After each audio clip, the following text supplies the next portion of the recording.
தேசத்தில் ஒற்றுமையை காத்திடுவோம்.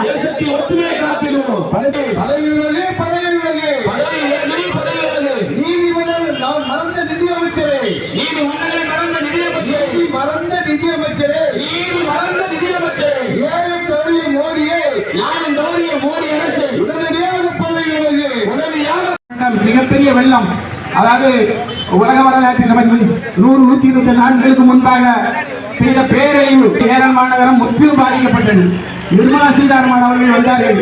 அப்போது எங்க விவசாயிகள் எல்லாம் கேட்காங்க, நீங்க பேரிடராக அறிவிச்சு எங்களுக்கு நிதி கொடுங்கன்னு சொல்லி வந்து பார்த்துட்டு போனதோட சொல்ல ஒரு சல்லி காசு கூட கொடுக்கல. இந்த ஒரு மாதத்தில் சுமார் 7 பாலங்கள், பெரிய பாலங்கள் இடிந்து விழுந்திருக்கிறது. அப்பேற்பட்ட பீகார் அரசுக்கு 66,000 கோடி ரூபாய் ஒதுக்கி கொடுத்திருக்கிறார்.